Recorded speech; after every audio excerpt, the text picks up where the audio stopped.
Throughout the years, October 31st had been seen as a night of dark celebration, when the spirits of the dead returned to wreak havoc on the living.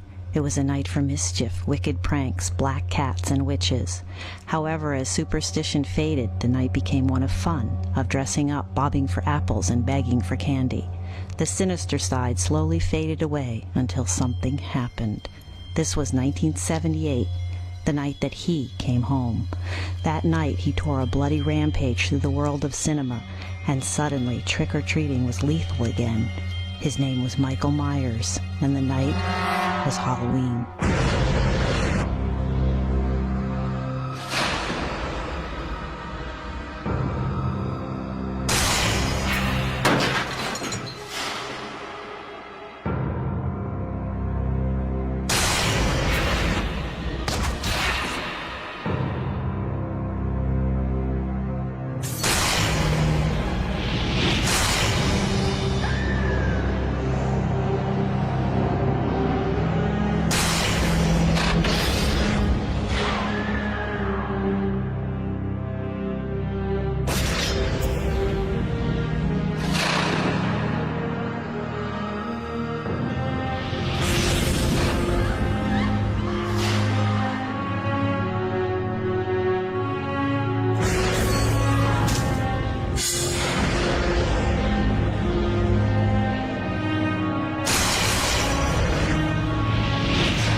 In the late 60s and early 70s, American low-budget horror cinema began to move away from fairy tales and gothic monsters and into the modern world.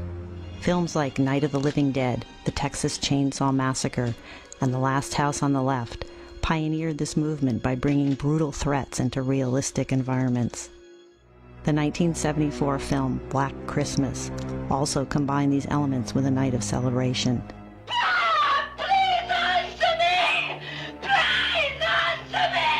With films like this enjoying success, it was clear that by the mid-70s, audiences were ready to face lethal maniacs and psychotic killers on the silver screen.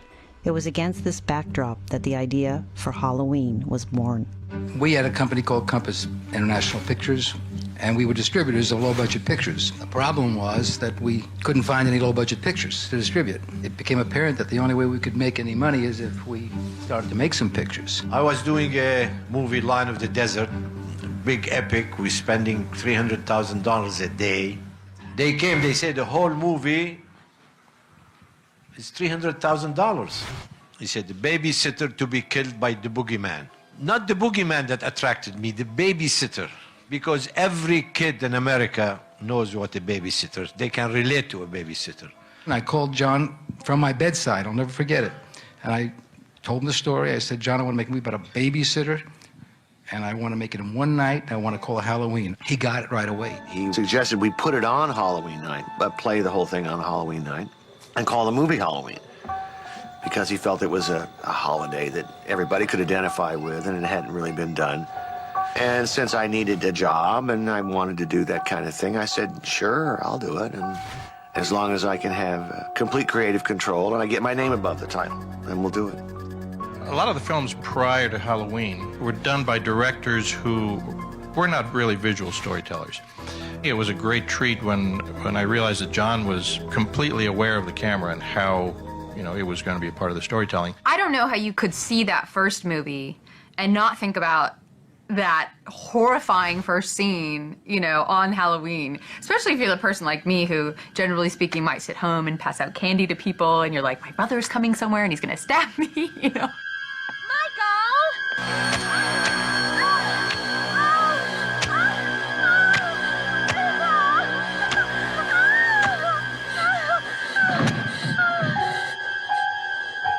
With the opening shot, the audience knew they were seeing from the perspective of the killer.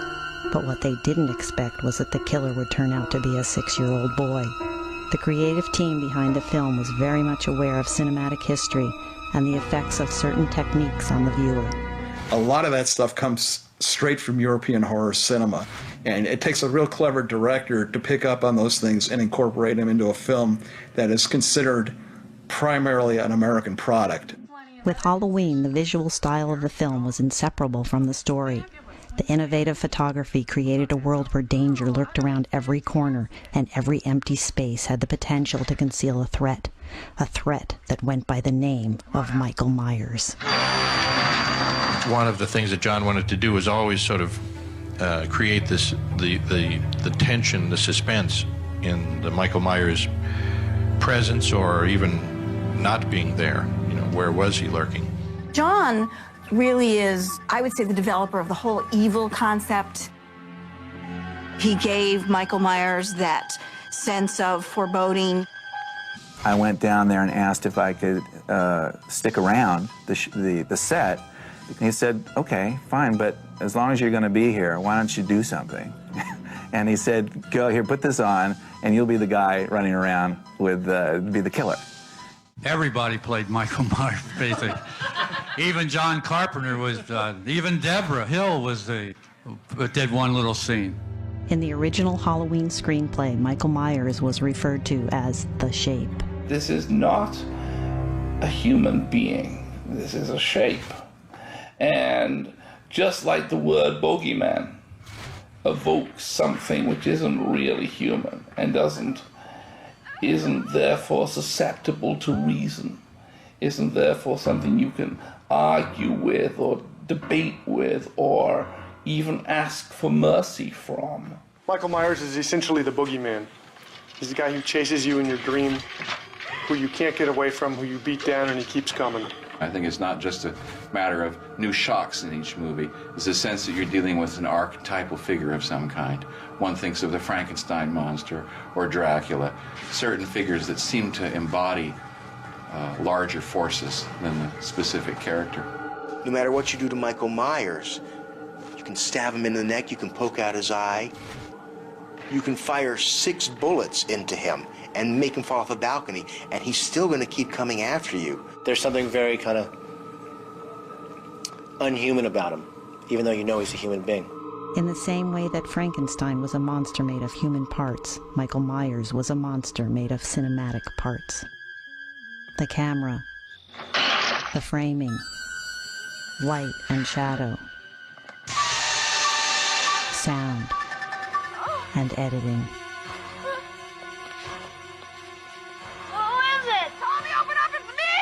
With all the powers of cinema at his disposal, Michael Myers embodied the means of his creation. He was death itself. Like witches and wizards, he was now part of the actual night of Halloween. Death has come to your little town, Sheriff. The town in question was Haddonfield, Illinois, named after co-writer and producer Deborah Hill's hometown. Standing in the heart of the town is the home of evil itself, the Myers house. The house still stands in South Pasadena, where the majority of the shooting took place. To Halloween fans, the house is a major attraction, and it continues to draw visitors today on an almost daily basis. When you have people walk to the house and actually walk up the stairs and start to cry, that is amazing to have that happen 25 years later. He still lives here. The guy is still here. The house was due to be demolished in the 1980s, but it was purchased for $1 and physically moved. It now stands at the end of the same street opposite the location used for the hardware store, where Michael Myers stole the knives and masks he would use on his bloody rampage.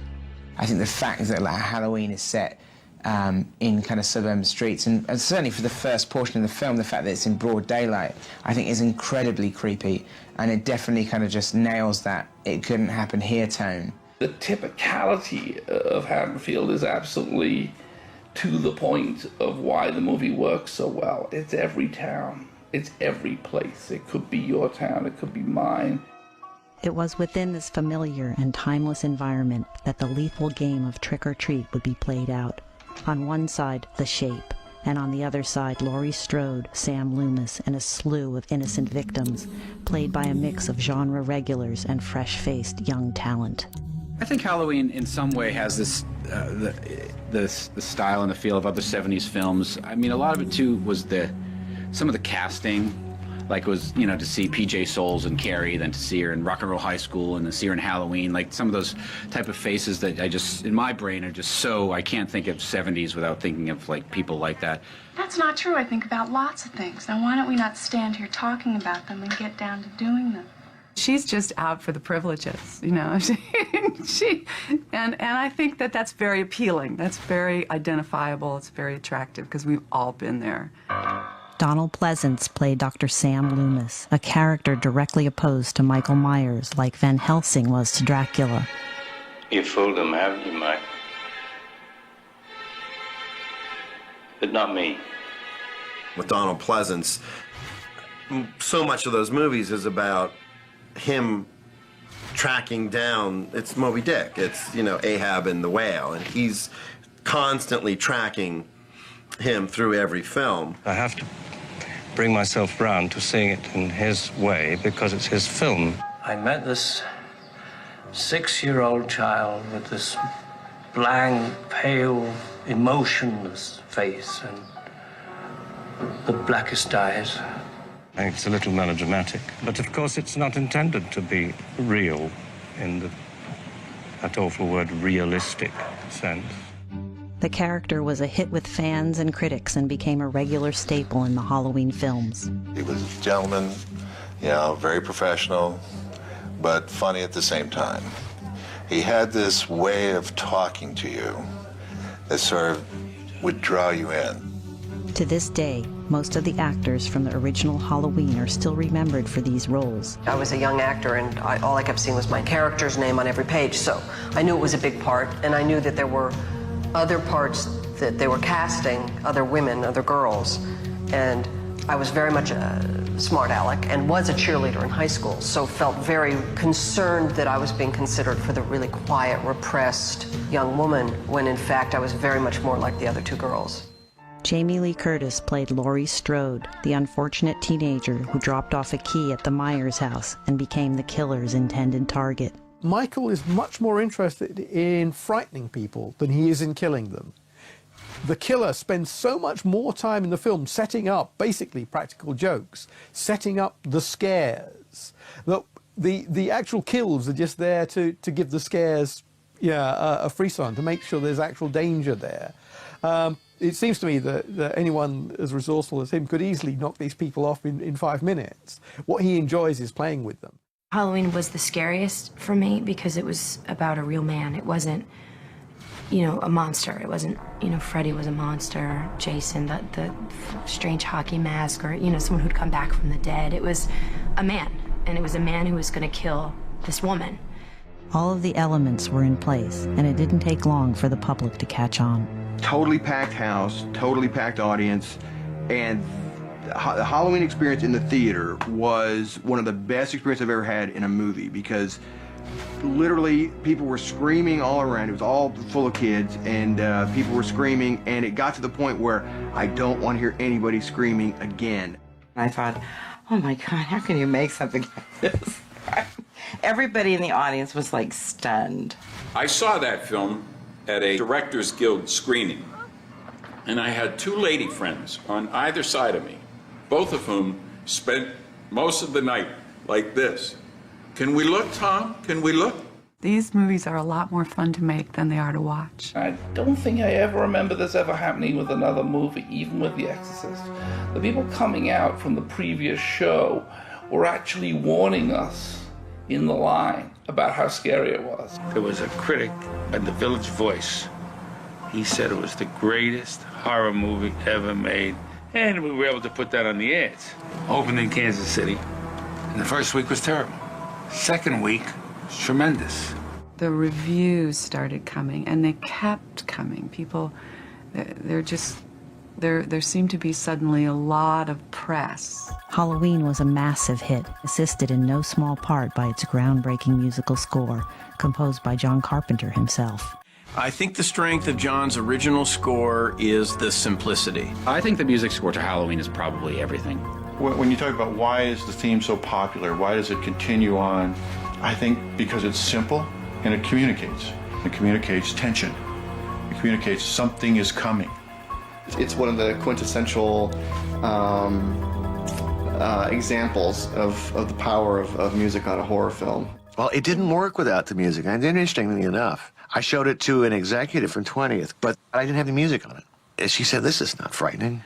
There's nothing scary about this movie." John Carpenter's simple yet evocative score would become as famous as the film itself, returning throughout the whole series to delight the burgeoning fan base. The original dun dun dun dun dun dun dun dun dun dun. I mean, it's a classic. I mean, kids now play that instead of chopsticks to show how they've learned something on the piano. I mean, it's penetrated the culture completely now. The huge success of Halloween brought forth a slew of imitators as soon as the 80s began. And I suppose in a way it just started a new generation of films, and whilst there had been other things before like Black Christmas, I think kind of it definitely was the death knell for Hammer horror films and kind of gothic horror. The immediate thing that happened was about 100 other people set out to make exactly the same film. Friday the 13th is Halloween done again. There were hundreds of pictures that tried to be Halloween.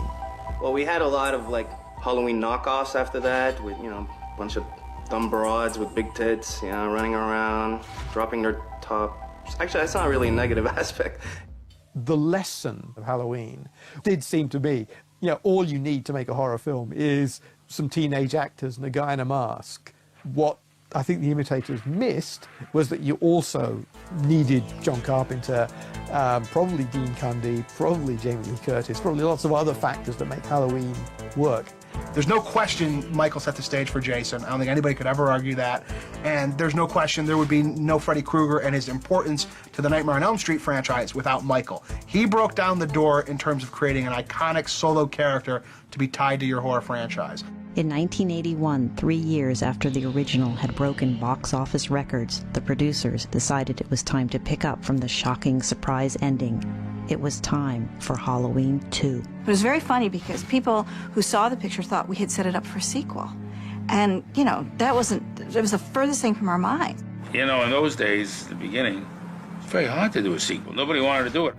The relationship between Laurie Strode and Michael Myers changed drastically in Halloween 2. Now it was to be revealed in a twist that she was in fact his real sister. A decision that Carpenter now puts down to a late night and too much alcohol. Suddenly, he isn't just the boogeyman. Suddenly, he's Laurie's brother as well. And this was the era of Luke, I'm your father. And I think that may well have been the thing that, to me, has rendered the whole rest of the series really problematic. This time, Myers was much more demonic. Portraying the villain was stuntman Dick Warlock. So I went over to meet the director, Rick Rosenthal, and on the way down the hall, there was an empty office, and the mask was laying on the desk in there. So I put it on, walked to his doorway, and just stood there and looked at him. And he said, "Well, who are you?" And I didn't answer. I just stared at him. Accompanying the returning characters was the staff of Haddonfield Memorial, the deserted hospital that would provide the stalking ground for the sequel. I actually am embarrassed to say that I had never seen Halloween 1. So when I went on the audition, I really had no idea exactly what to expect. And Rick Rosenthal and Deborah Hill very kindly showed me a copy of Halloween 1 in the office one day. I said, okay, I want to be part of that. I got a phone call one day, and he said, I'm doing a film called Halloween 2, and I'd like you to be the security guard. He wanted me to play the role, and it was written for a 55-year-old white woman. So I read the script, and I came into audition, and the producer, Deborah Hill, said to Rick, this is not the right person for this role. She is not a 55-year-old white woman. And Rick said, no, but I think she's got the authority, and I think she can do it. John Carpenter produced this time, initially handing the role of director to the original Halloween's editor, Tommy Lee Wallace. Every bit of enthusiasm and passion and drive, that's the only way a director should come into a project. And in good conscience, I couldn't do that with Halloween 2, and so I just held my breath and passed. The responsibility went to Rick Rosenthal. I think the film's held up pretty well. I mean, I've looked at it. I think it's still really scary. It's always interesting to see when filmmaking works at that sort of primal, atavistic level. I have to give credit where credit's due because it's Rick's idea to have those clogs fall off of my feet the way they did. It was really fun to do, and it's been such a memorable scene that I've come to be proud of it more now than I ever was when I first did it.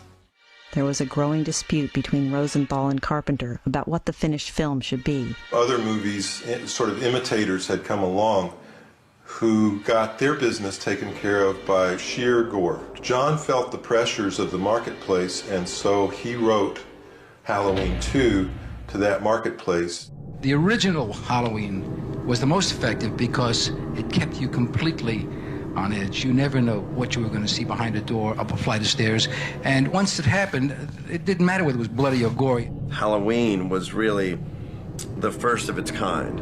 And after that film, then you had the Tom Savini era with Friday the 13th and Dawn of the Dead and George Romero. And it went from suspense to gore and gross out in another way to manipulate the audience. Perhaps the most memorable scene in the film is the dual murder of characters Bud and Karen. I was promised in my contract a closed set, and there would only be a few people in the hot tub room when we shot it. Well, I counted 19 people in that teeny weeny room. So Rick Rosenthal said, well, look, if it'll make you feel any better, we'll all, get undressed too. And, we'll all do this together. And nobody would. The crew refused it. Not one person took off so much as a t-shirt. That's so not true. I directed that scene in a thong, so Pam is absolutely not telling the truth because it doesn't take that much for me to take my clothes off. And I was ready, willing, and able. And so I challenge her version of that. While Bud's death is blood-free, quick, and in the background, Karen's death is prolonged, grisly, and shot in close-up. Characteristic of the time, it's an uncomfortable mix of sex and death. Those are the people that are having cheap sex, and the one that stays alive is the virgin. Is it intentional that the girls who get killed in Halloween are promiscuous?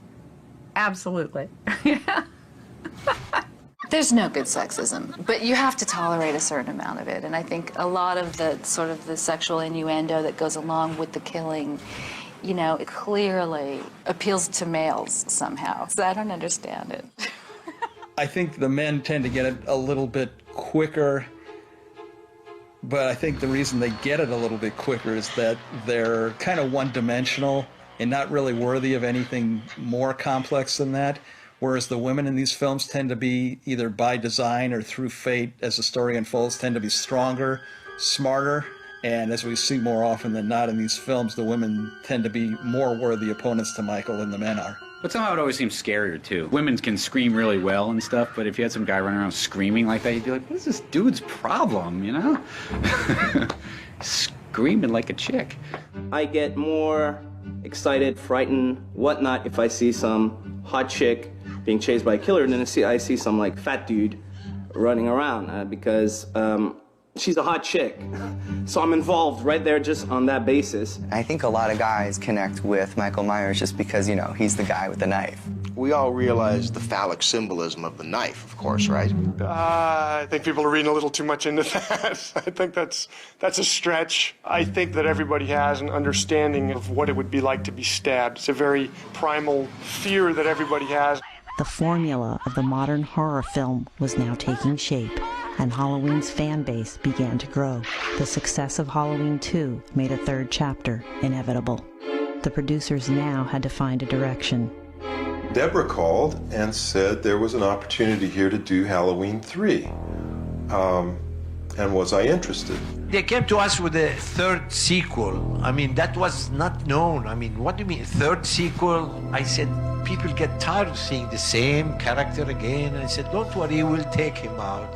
I couldn't imagine that this opportunity would ever present itself, and so I said yes with great enthusiasm. They felt the original and the sequel was enough. If there's going to be more Halloweens, let's kind of open the door wide open and make it sort of a Twilight Zone or a Tales of the Crypt kind of scenario where we could do anything with Halloween. And Halloween 3 was that experiment. We love this guy, Nigel Neal, who'd written the Quatermass movies, and so we wanted to work with him.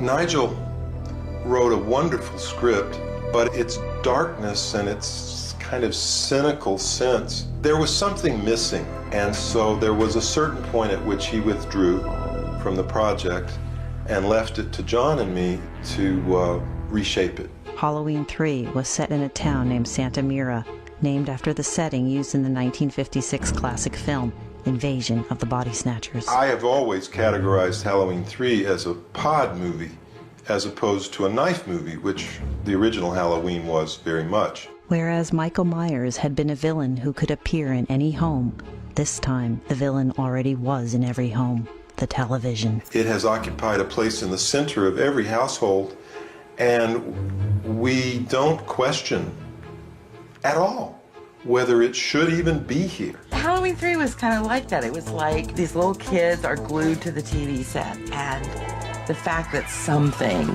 can manipulate and destroy them or change them in some way is scary. Our Halloween did not have Michael Myers. The storyline was some wacko madman, businessman, rich guy, factory owner, manufacturer of Halloween masks. For some unknown reason, wanted to kill every living child in the world on Halloween night with these booby-trapped masks. The weapon of choice was a simple commercial, one with a familiar jingle and a lethal effect. I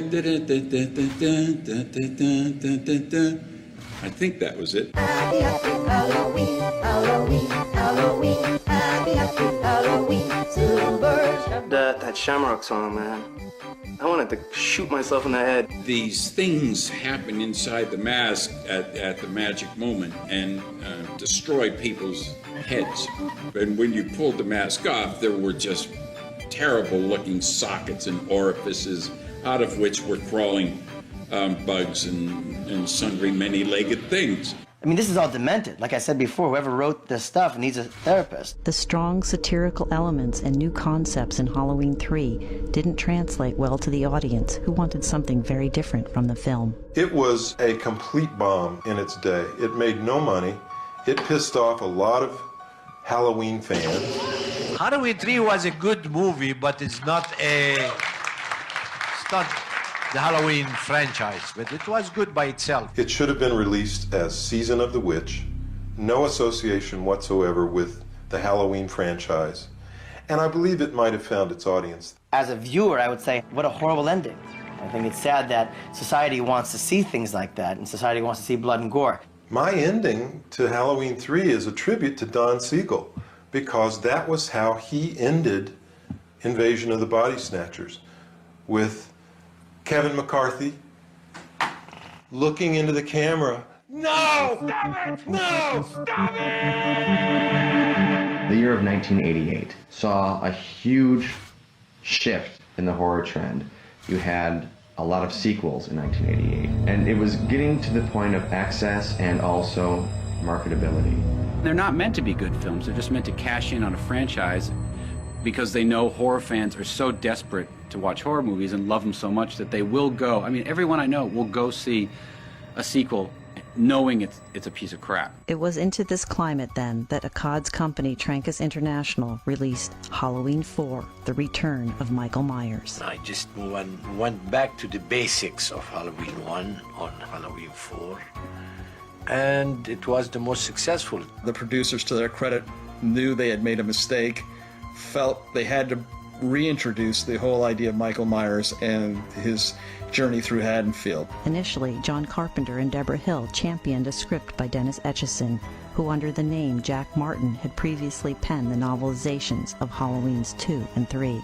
Halloween was banned in Haddonfield, and I think the basic idea was that if you try to suppress something, it will only rear its head more strongly. By the very attempt to erase and repress the memory of Michael Myers, they were going to, ironically, bring him back into existence. It was at this point that the legal battles began. At stake was the ownership and direction of the series. The legal specifics I'm not sure of.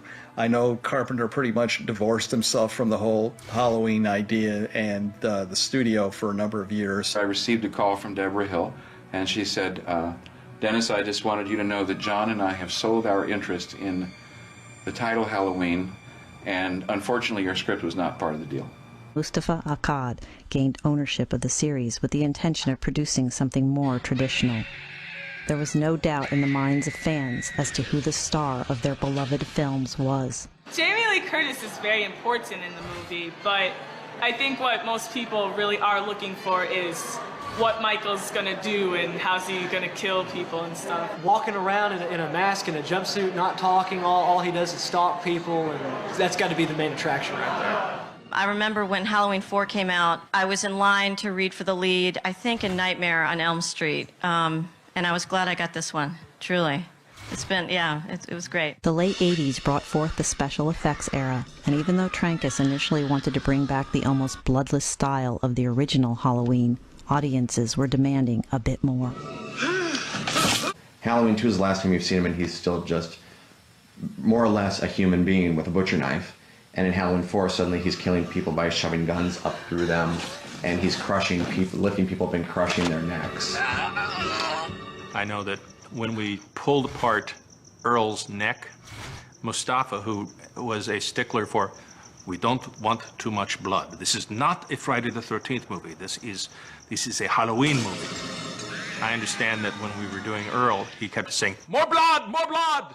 Everyone keeps on thinking there's a dummy or a prosthetic, something put on my face, and there wasn't. It was just George and lighting kind of doing this thing, and he was just like sticking his thumb in there, and they're tweaking the lights, and they're like, yeah, that looks creepy. And then they added sound effects. And then you see the movie, and I'm like, God, that didn't cost him anything to do. The budget necessitated one major change. Jamie Lee Curtis was now a big Hollywood star, so they needed to find a new character for Michael Myers to pursue. The story was written so that Laurie Strode had been killed in a car crash, survived only by her daughter Jamie.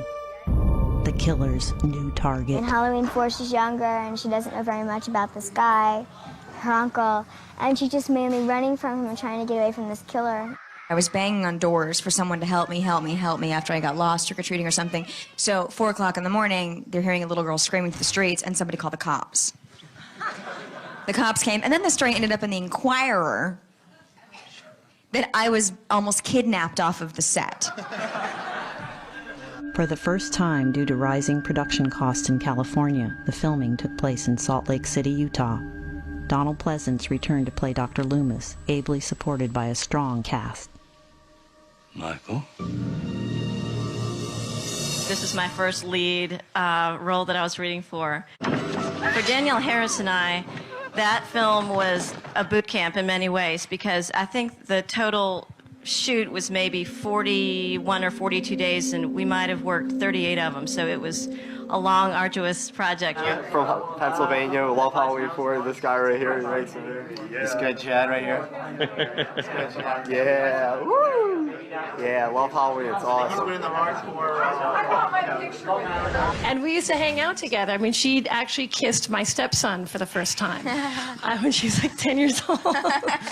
So, you didn't really kiss him. He's littler than me. Yeah, whatever, you little slut. This time, more soap opera elements were added to the mix, including a love triangle between the teenage characters.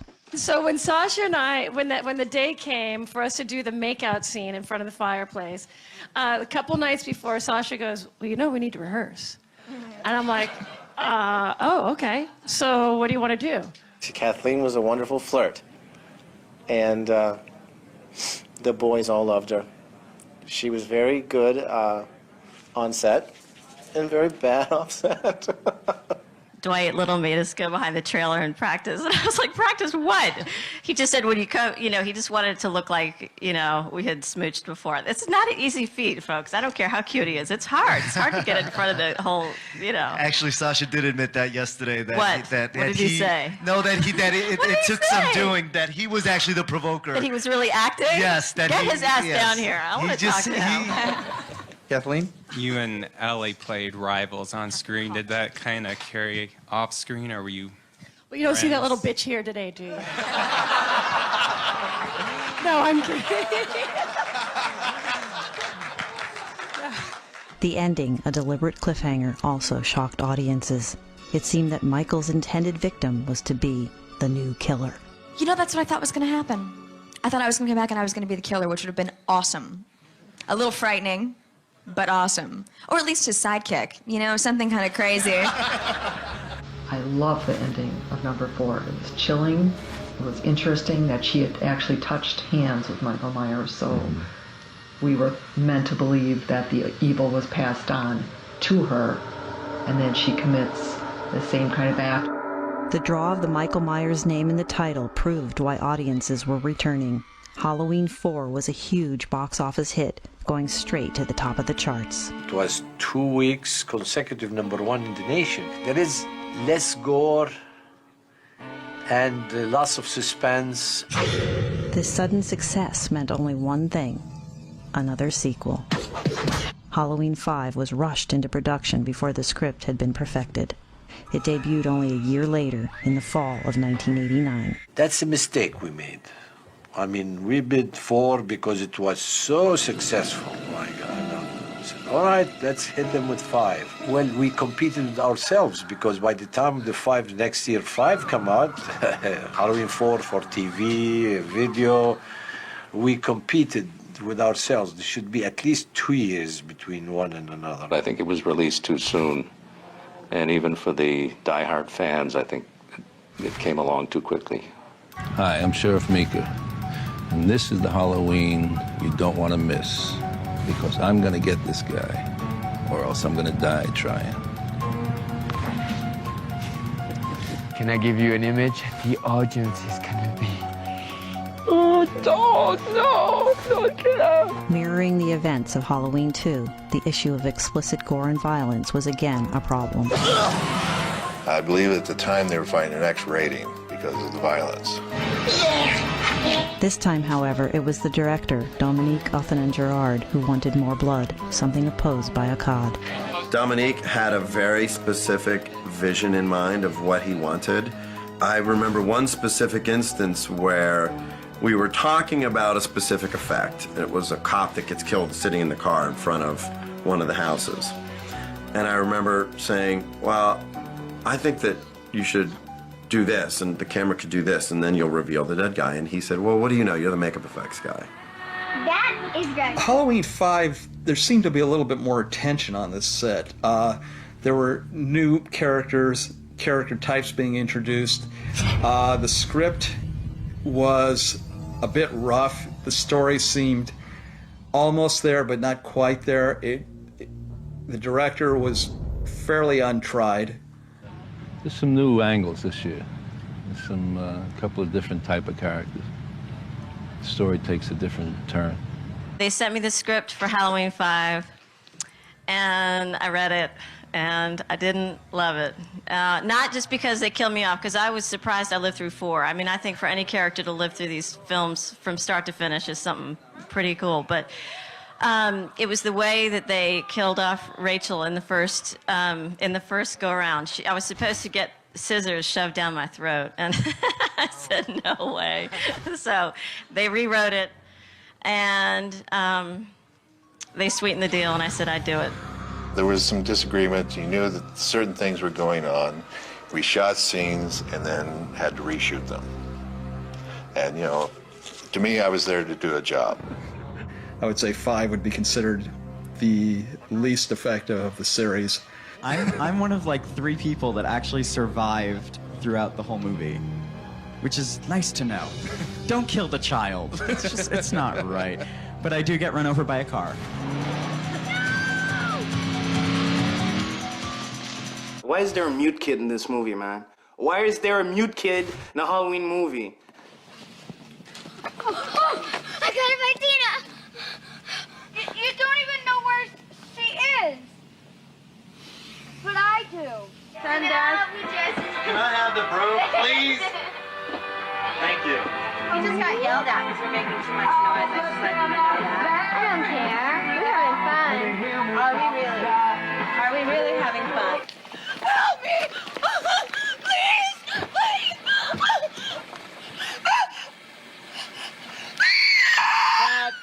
Me playing Tina is like, you know, taking all those things in me and putting them out, all that wildness and all the kind of rebelliousness, but yet total fun and putting them into one person.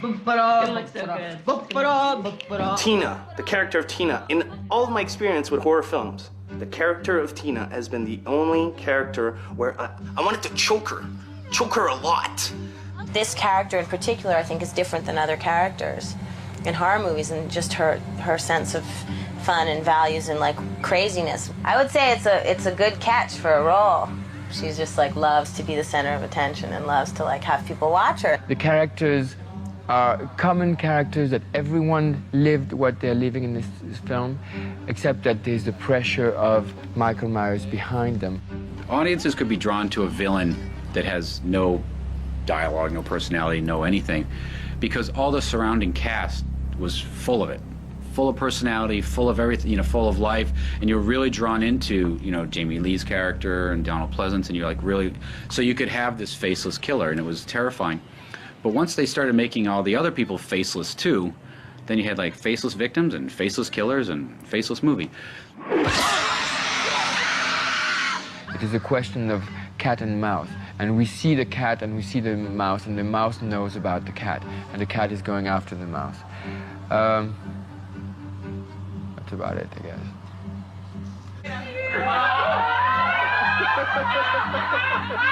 When Michael Myers is after me, Jamie sort of feels like scared and frightened very much. But in myself, you know, I really like Don Shanks, who plays Michael Myers. And he's a really nice guy, but sometimes it's scary, you know, just to think about if it was really happening to you.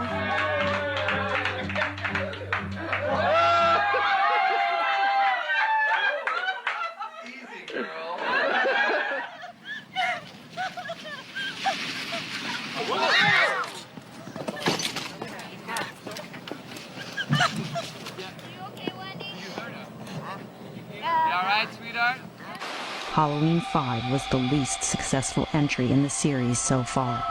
Outside of North America, the film went straight to video, and for the recent stars, problems began in the real world. I actually was stalked for a while. He was really pissed off and said he was going to find me. There was about 2 weeks when he was staying somewhere in Hollywood at the Hollywood bungalows that were pretty uncomfortable. And I was actually sleeping with a gun underneath my bed during that time. It's coming out. It's coming to get you. It allows for expression rather than perhaps deviant behavior in real life. So I think it's provided an outlet for people through the years that perhaps they wouldn't have had otherwise. Halloween changed my life. He's the best, he's the king of horror, and always will be. I've been a fan ever since I was a kid and I saw the first one. I've been loving the franchise ever since. Me and my brother have probably watched Halloween over 50 times, and every time you watch it, it still has the same effect. Without a doubt, I'm the biggest Michael Myers fan of them all. I said, I'm the biggest Michael Myers fan of them all. A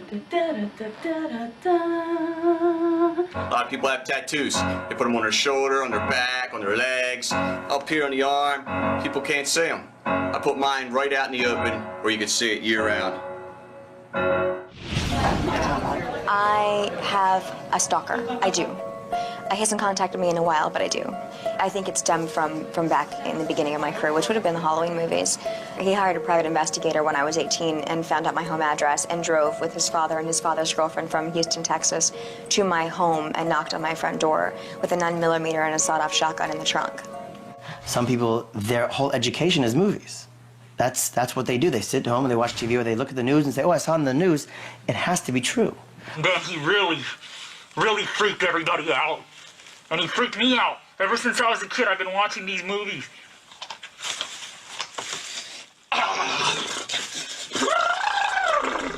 In the early days, I did have some negative experiences with fans, and I really just don't want to remember those times, and I don't want to think about them.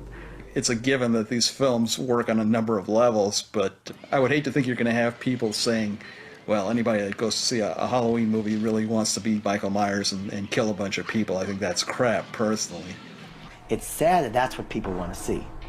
We want to see destruction and death and the kill and the suspense and this and that. It's not going to make us murderers, but it may make one person a murderer. And if you make that one person into a murderer and says, oh, I saw this film, and that's how I'm gonna go kill my brother in Denmark, then the person responsible for making that film can almost be responsible for inspiring that person to kill. Do you want that on your shoulders? I have a real hard time listening to that crap. When I go to the movies, I'm not looking to have my world moved. I want to be entertained. I want to get away from my problems with my girlfriend, or my problems at work, or my mom's really bugging me lately. I want to go sit in a dark room and be taken away into a world. That's why these movies work. That's why they never go away. And if you got a problem, I mean, if you think they're the downfall of society, you're never going to get it. You're never going to get it. Should psychoanalysis come into the evaluation of these movies? No. Strictly entertainment. I think all the blood, guts, violence, and a splatter movie is a good thing. You know, it's just entertainment. Only way it's not a good thing is if you're already a psycho to begin with. I guess you do have to rely on the fact that most human beings have good heads upon their shoulders and aren't going to be like, oh God, cool guy, wears masks, stabs people, chases people around. I don't think horror movies are bad. I think they're what they are. They're horror movies. They're fake. He said he wanted to take me away with him, and if I didn't go, then all shit was gonna hit the fan. He's still out there. I get nervous. Like, I don't do many of these shows because I'm so afraid that this is publicized. I mean, how would he not know this is a Halloween show? He could very well come here and nobody would know. I've never seen him face to face. So he could come walk right up to me and ask me to sign an autograph and then follow me to my car. 5 years passed and there was still no news about a continuation of the series. And there was this gap where Michael Myers was kind of forgotten for a while. And then Freddy Krueger came in the picture, Nightmare on Elm Street, and Jason Voorhees. And I was going around going, yeah, but what about Michael Myers? He's the king. The rumors flew. John Carpenter was making the new film, and it involved sending Michael Myers into space. Jamie Lee Curtis would be returning. Quentin Tarantino would be writing and directing the new installment. Quentin Tarantino took a stab at writing the screenplay for Halloween 6. He wrote an original version that they ended up not shooting. None of these rumors came true, and another battle took place for the direction of the series. When we finally went to Halloween 6, there were bids by Miramax and New Line, and Miramax got the bid. The new film in the franchise was to be a major studio release for the first time under Miramax's Dimension wing. The responsibility for the story, however, wouldn't be falling to a studio writer, but to a long-term die-hard fan, Daniel Farrens. I was 12 years old when I was sitting in the living room of my house in 1981 watching the first NBC showing of Halloween, the original movie. And I sat there alone and in the dark and watched this and was terrified and then riveted. And from then it became a thing where I was completely engrossed with these films. Farrens had the task of tying up the numerous loose ends from the previous installment. He also decided to go further and do something that many were apprehensive of. He was going to provide an explanation for why Michael Myers would not die. After having seen all the sequels, that the stuff you've been told about Michael makes the first film less interesting. What's interesting is that, that he is a complete blank. The boogeyman should always remain an enigma. The boogeyman should have a lot of speculation, but no firm answers. You can't keep him mysterious for 6, 7, 8, 9 episodes. I mean, you have to give in some so that you can exploit some new characters so that you develop stories. Otherwise, he stays mysterious and then you lose interest. The filming did not go as planned.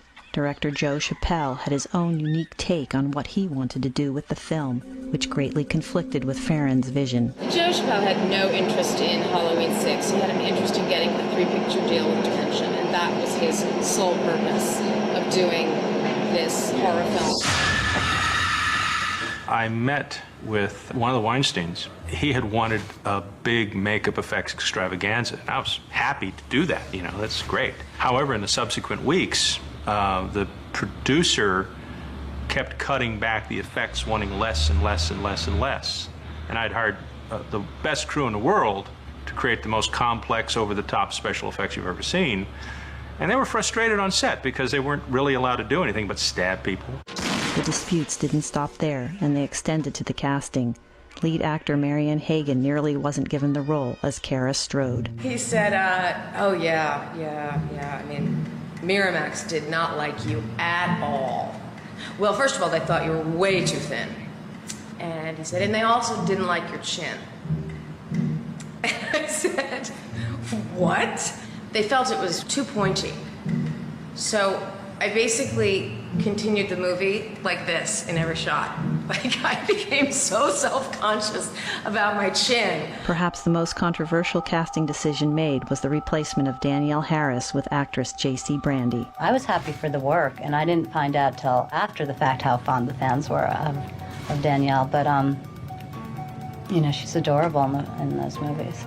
So I understand why they like her. I know that some of them felt I looked a little too old to be her at 15. We tried her to bring her back on 6.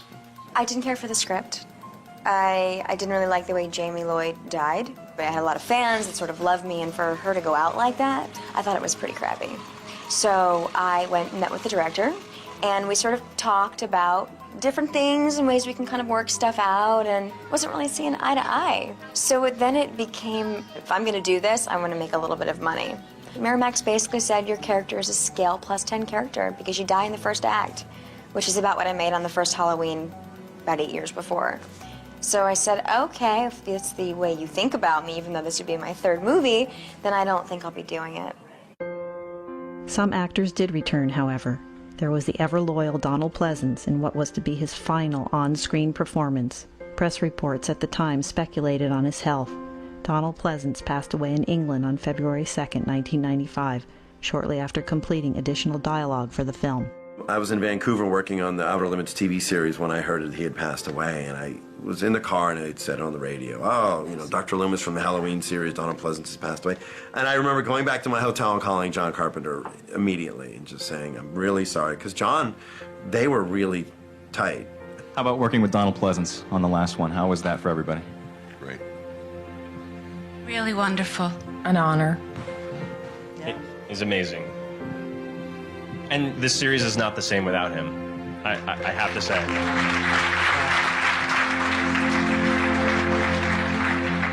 For his final showdown, Loomis's nemesis was again played by George Wilbur, returning from Halloween 4. Mr. Akkad decided that I was good enough to do number 6. That was it. I was just privileged to be picked for number 6 by Mr. Akkad. No longer independent, the Halloween series was now subject to the ordeal of the test screening. An obvious part of making a studio film is you have to do a test screening. For better or for worse, some people don't like it, some do. Some filmmakers don't like it, some tolerate it. The test screenings were filled with mostly like 14-year-old boys, I think. But I heard one very articulate 14-year-old boy said on the Q&A afterwards, the ending sucked. I wouldn't have wanted someone to ask me, well, my opinion of how Jaws should have been re-edited when I was 17. I would have ruined the fucking movie, you know? Geez, how could I have made The Wild Bunch better when I was 14? Halloween 6 did not perform well in the test screenings, and the film was suddenly rushed back into production, without Donald Pleasance and without creative input from Daniel Ferrens. What resulted was a drastic overhaul, leading to almost a third of the film being shot again. Halloween 6 had an original cut. Director was happy, but this was the first time Miramax was sandwiched onto the deal. They looked at it and they wanted a different ending. And it had to be more extravagant and a little crazier and a little more psychedelic and a little more mad. Dimension had other ideas about how it should end, and the whole cult sequence was eliminated. Hello, dear. Despite the backing from Miramax, the film was again a critical failure, and the future looked bleaker than ever for the series. However, the late 90s also saw the rise of the internet, and the fans continued to hunt out information, forming small but devoted online communities, from those on the official Halloween website, HalloweenMovies.com, to smaller fan sites like the Myers Museum and One Good Scare. Fans began to interact with each other through message boards. I seriously have it open every day, 9 through 5. The difference between the American Pie fans and the Halloween fans. Certainly no one is dissecting the psyche of the characters of any of the American Pie films, whereas Halloween fans are wondering why Michael walked by that room while a girl was holding up her shirt and wondering if he was repressed sexually as a child. So there's definitely a big difference. Whenever I'm traveling, I will run into a Halloween fan, and they want to know all the details about, you know, the knife and the mask, and, you know, what was Jamie Lee like, and how were the other actors, and was I terrified? The emergence of an organized internet fan base with new tools to communicate would be a major influence on the future of the series. The producers asked the fans to vote on what direction the next film would take via a poll on their official website, and fans even wrote and filmed their own Halloween sequels. They wanted to create a super soldier from her genetic makeup. One of the most popular fan films, Des Shaw's Halloween Inferno, even played in a Canadian theater for a week. Without a film in circulation, the demand for merchandise still grew voraciously, spawning comic books, novels, clothing, and toys, a collector's dream come true. I don't really know the total number of items I've got. What I paid for it so far is probably $20,000. Similarly, it would be the fans that would unearth the original version of Halloween 6. Known in bootlegging circles as the producer's cut, it spread quickly through the fan base and became the collectible to have. Stay out of it. Please don't. I'd be happy to go to eBay and buy it from you because everybody's been buying it there for the past 8 years. I mean, I just don't understand why the studio doesn't release this other version of the movie. It's a better version. I really would like to see the producer's cut come together, and that's something that we're trying to look into here at the company. Depending on which version of Halloween 6 fans opted for, they saw two distinct endings, so speculation was rampant over which storyline would be followed for the next film. To everyone's surprise, it was neither. In 1996, Miramax had a huge hit on their hands with Scream, a film that was inspired by the original Halloween. Years later, Miramax bought the rights to the Halloween franchise, and they had the idea of, and Jamie actually had the idea of reuniting us again for. And I met with them. Everybody wanted to do it except me. God bless all of you here, but no thanks. The idea was to go back to the roots of the franchise, and although Donald Pleasance would be missing, Jamie Lee Curtis returned to the role that made her famous. The storyline of Halloween H2O is it's centered around Jamie Lee's character, who she's got a dark secret, Michael Myers, and he's always trying to kill her. We wanted Jamie Lee to do one way before that, but she wouldn't do it. You know, and I guess for her career or whatever it was. And finally, they got her to do it. Paid her a lot of money, but they got her to do it. The producers decided to not treat H2O as the 7th installment, but instead as a direct sequel to Halloween 2. That was kind of sold as if it was the first Halloween sequel, as if forget all the others. So that was a kind of franchise kick-starting thing, yeah, trying to make you forget that they'd ever done it. The idea was to treat H2O as if it was Halloween 3.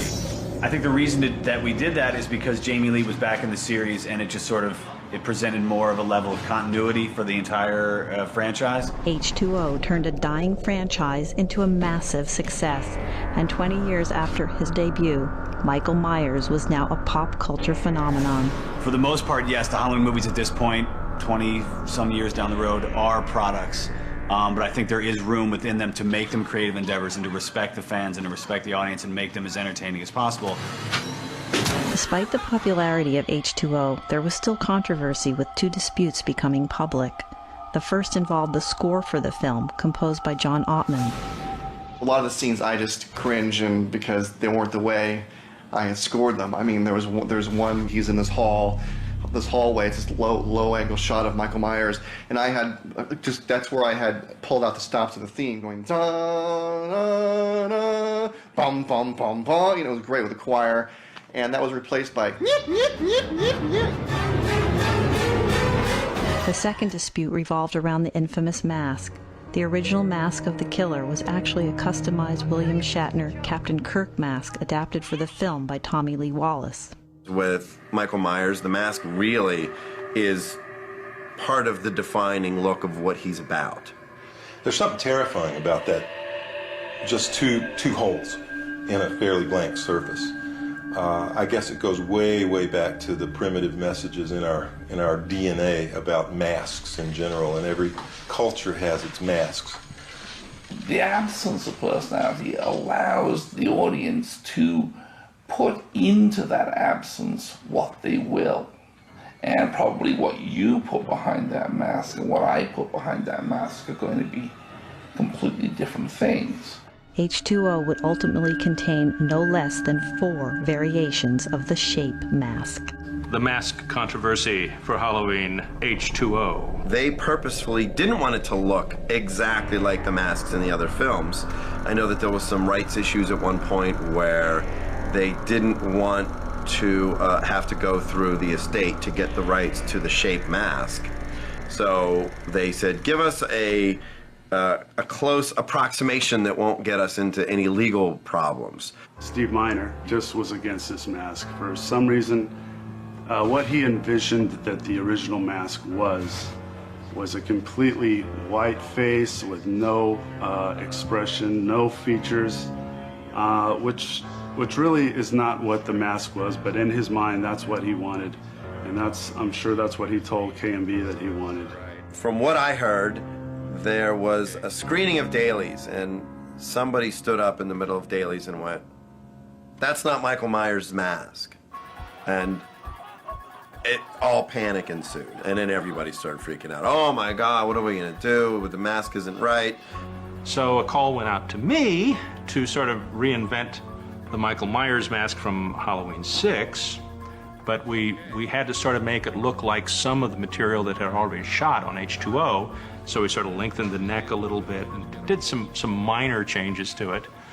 I just know halfway through the film they said, we want to change the mask, and everyone was a little bit stunned because we had done a test and a lineup with all of the masks from all of the films prior to this about 3 weeks before we started principal photography. And they had chosen very specifically the mask we were using for the first half of the film. Unfortunately, I think that they had gone behind Steve Miner's back, and he wasn't happy with seeing another mask appear on set without having it proved or looked at anything. So basically, he went to some of Stan Winston's people and had them sort of re-sculpt to hopefully encompass what he liked about the K&B mask and what Miramax liked about my mask.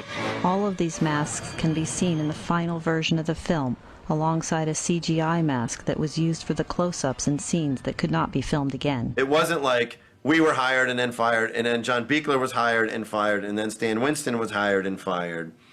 It was more like the mask took on a life of its own. The ending of H2O appeared to be very final and brought closure to the series, but as the film had been a huge hit, this would not be the case. John Carpenter had stated in the past that one of the key themes of Halloween was that evil never dies, and several films later, this still held true. As long as Michael Myers doesn't die, he's not chopped, he's not bombed, he's not destroyed, then anything is possible. You gotta let this dry for a minute, Justin. Okay, take it. I knew we weren't making the final film of the series, but I knew from day one that they had planned the next one, because I knew kind of what they had intended at the end to leave it hanging. And obviously it's a franchise. Just as H2O's production was monitored under the watchful eyes of the World Wide Web, so too would the next film, Halloween Resurrection. Ironically, the film itself was a product of the internet age. Michael goes to return home only to find that this webcam operation run by Busta Rhymes has been set up in his house. And of course, Michael shows up and havoc ensues and lots of blood and guts. Heads rolling. Miramax had wanted to take Michael Myers out of it, and Mustafa insisted that it be another Michael Myers piece. So there was a lot of going back and forth between Miramax and Trancas. Having learned this lesson with Halloween 3, Trancas International was opposed to the idea of a Meyerless sequel. The fact that Michael Myers was beheaded in H2O was hardly an obstacle. And in horror movies, there's always a way to explain the ending of the previous movie. There's always a way to explain in the first 5 minutes of the next movie what happened in the last 5 minutes of the previous movie. I had for a while been interested in doing kind of a reversal of the 1938 War of the Worlds Orson Welles broadcast, where people took a fictional event and accepted it as real. And for a while I'd thought about, with the advent of internet and kind of the voyeuristic look into people's lives that you see on the internet, I liked the idea of doing something that people would watch and assume it was fake, and it turns out to be real. One theater that I was in, people were actually yelling at the screen. And I really think that that's something that's truly specific to horror films. You don't go in a theater in, like, a Jim Carrey movie and have people be like, do something funny! It just doesn't happen. Not only was Michael resurrected, so was Rick Rosenthal, director of Halloween 2. And what I wanted to do was I wanted them to release the movie with 4 different endings and not tell the public which ending would be in what theaters, and so, which I think would have been a really cool idea. Rick never mentioned the 4 different endings to me, but I do say that the man is a saint for putting up with what he had to put up with, because I swear to God, it was like every 2 weeks they were like, oh no, we have a great new ending. Jamie Lee Curtis returned once again to play Laurie Strode. This performance, however, would be her last, as both her character and storyline would be laid to rest. Hello, Michael.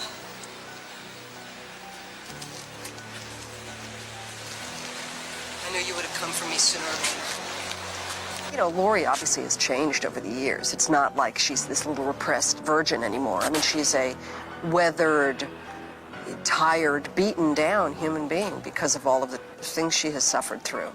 Originally, they'd wanted her to commit suicide. Jamie Lee didn't feel comfortable with suicide. Frankly, I didn't either. And so it's a much more dramatic kind of invention that we came up with. But it was always understood that she would be killed. The death of Laurie Strode restored a certain purity to the series. No longer a boy hunting his sister, Michael Myers was now closer in concept to how he was in the first film. Less defined in his motives, he was now again truly the Shape. However, many felt that the concept didn't pan out, and Michael had lost his sadistic and playful side. He was reduced to a simple stalker, diluted and undifferentiated from other on-screen slashers. That's when they totally forgot about filmmaking. They just said, you know what, let's just do a product. We got a target audience. What do teenagers that love Michael Myers love? They love Busta Rhymes. I didn't know who was Busta Rhymes myself. I went home, I have my son, he was at the time 14 years old. And I said, oh, Busta Rhymes. He said, Busta Rhymes? Oh, yeah. Let's put Busta Rhymes in there and have him be cool and hip. Fuck the script, fuck the suspense. Busta Rhymes should not be karate chopping Michael. I have a real problem with that. While the film's comedic elements didn't sit well with the devoted fan base, mainstream audiences welcomed them. The storyline warranted that the Myers house would again appear, and this was reconstructed in a studio in Vancouver. This time, the actor wearing the coveralls and holding the butcher knife was Canadian stuntman Brad Loree. A gentleman from Fangoria magazine interviewed me, and he said, Brad, do you have any idea what you're in for once this film comes out? Brad would get really nervous when he was doing stunts, and when he got really nervous, he would fart.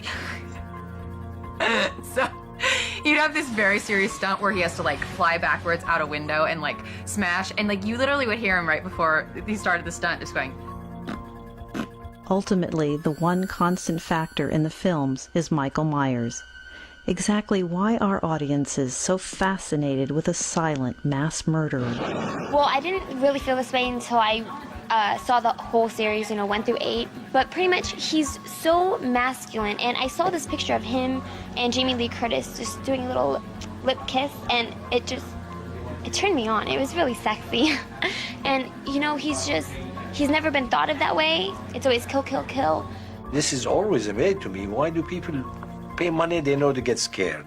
I asked my son, he was 17, why do you go and pay money to get scared? You know you're going to be scared. He said, Dad, I take a girl to the movies. After 5 minutes, either she's grabbing each other and hold us. And then the next day, I take a new girl. I believe the desire to be frightened is as universal as the desire to be loved. We want to take the journey that allows us to survive what the people with whom we are taking the journey do not survive. I think Halloween, taking this full circle, is one of the best, has remained one of the best for what now, 25 years? 2003 marked the silver anniversary of the franchise, and even though the studio had nothing planned, the fans did. To celebrate 25 years of Halloween films, a convention was held in South Pasadena, the shooting location of the original film. Halloween Returns to Haddonfield gathered together cast and crew from the whole series and almost 3,000 fans from around the world. The internet fan base was now of a size where it could support such an event with ease, and ironically, it was Michael's internet adventures in Halloween Resurrection that accidentally started the ball rolling. It wasn't until June of 2002 where the Resurrection premiere was happening. And the company that was putting the premiere party together, and they said, we have 30 seats to fill, and we'd love for you to help us out. I gave away 30 tickets on my site in 6 hours. I had about 2,000 people send in requests, people from all around the world. I got all the winners and I called them the next day, and it was like telling someone they won the lottery. The screaming, the jumping up and down, the, oh my God, thank you, thank you. The first person to win tickets to the Resurrection premiere was Paul Swearingen. I, called Tony to thank him because I didn't meet up with him at the premiere. Just started a conversation. I said, we should do something up in South Pasadena. What's amazing to me as a writer of it and producer of it is that 20-some years after we made the picture, there's still a huge fan base out there. What's interesting are the people here. The people here are the most interesting people I've met in a long time. These people tonight are some of the nicest people, but the most diverse people I've ever met. There's actors, there's screenwriters, there's just people that are following the movies, and they just love to be a part of the movie and to be part of the whole group, and that's the fun part. I'm here at the 25th anniversary convention for Halloween, and I'm having a freaking blast. Woo! See anything you like?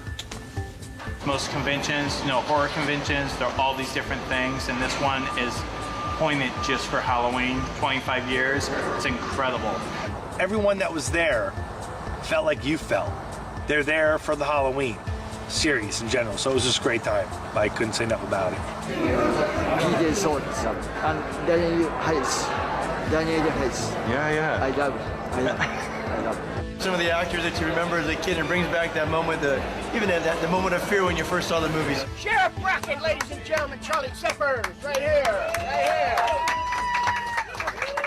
Morning. But wait, do you hear the voice? The voice told him, kill your whole family.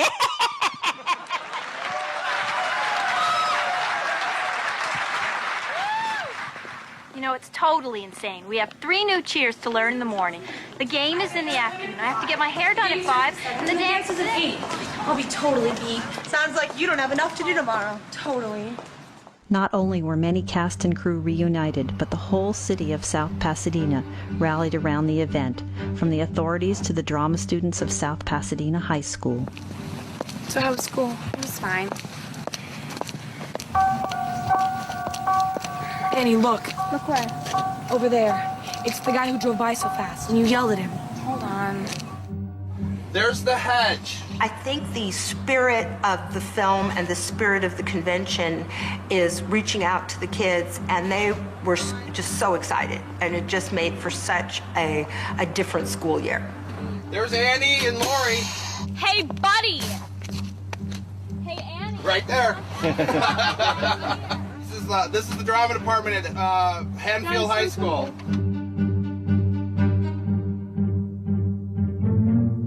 I've never been to a horror convention before, so I don't know what to expect, so everyone was pretty interesting.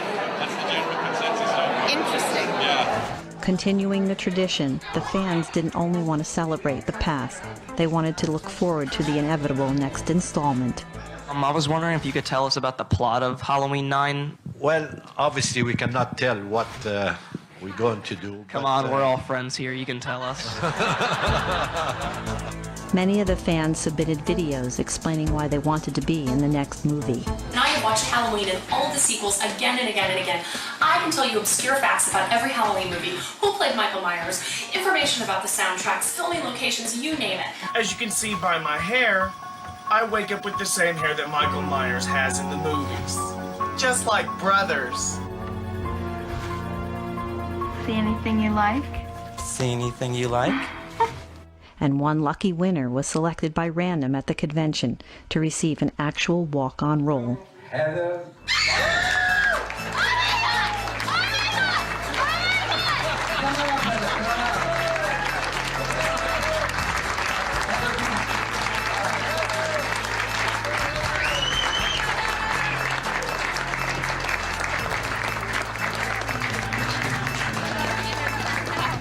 We have sequels that people enjoy because of the first film that creates it all. You never really can improve upon that or beat that, but I don't think that's really the point of it. I think it's a matter of, it's entertainment for, people that fell in love with the first one. And it's because of the first one that they did 2, 3, 4, 5, 6, 7, 8, and now 9. I do sometimes wonder whether that kind of style of like the slow burn and the kind of the long build-up to kind of like, and the ambiguous endings, kind of whether that would play with today's audience. It'll be interesting to see if somebody can come back now with, with pure suspense and horror. I think personally what they should do in the next sequel is have the mask come off and it is William Shatner underneath.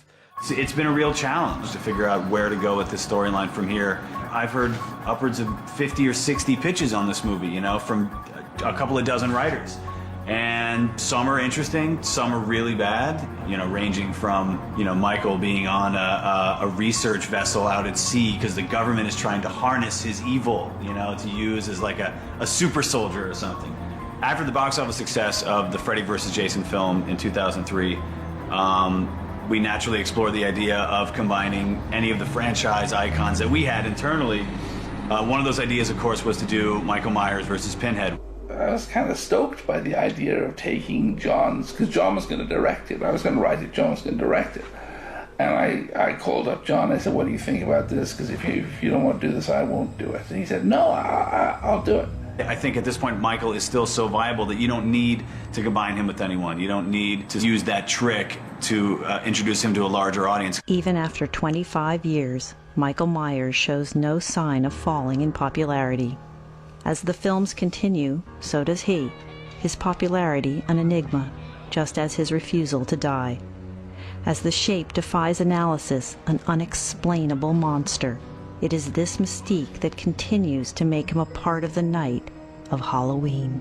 The success of the Halloween movies, over 25 years.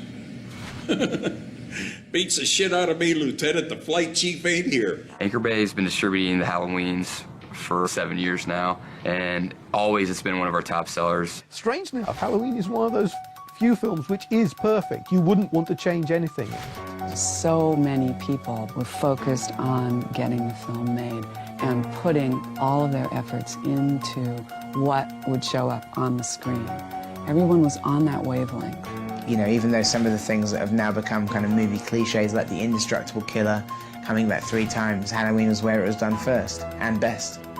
Halloween has become an icon. The movies have become an icon, and Michael Myers has become an icon not only because of the screen persona, but because of all the graphics that have accompanied the movie, all the sales, the campaigns, the slicks, the one-sheets, the newspaper ads. To put your finger on it and to try to define it, I think, is doing a disservice to what it really is. It gave me a movie career. I tried to point out the irony that in those exploitation movies, I was intelligent, forthright, fought back against adversity. Probably till the end of time, these movies are going to be on cable. You're going to hear that music. You're going to see those masks going around trick-or-treating. There is no question about it. It is simply part of Americana now.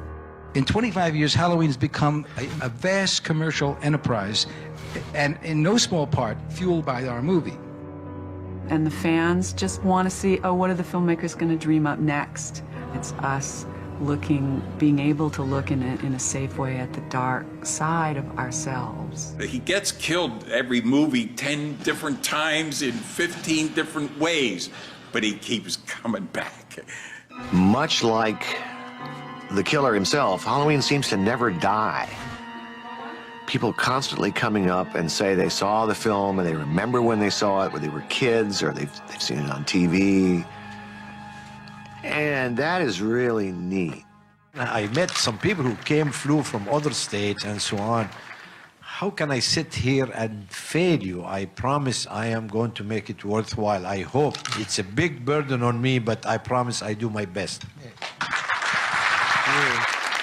As long as Halloween is celebrated, audiences worldwide will find themselves scared of the boogeyman, scared of the dark shadows that lurk in every street and every house, scared of the noises that creep forth from the night, and scared most of all by the monster that stares silently back at them from the screen with an unflinching, murderous gaze. It's great that we all gathered together for this 25th anniversary of Halloween, and all of us here.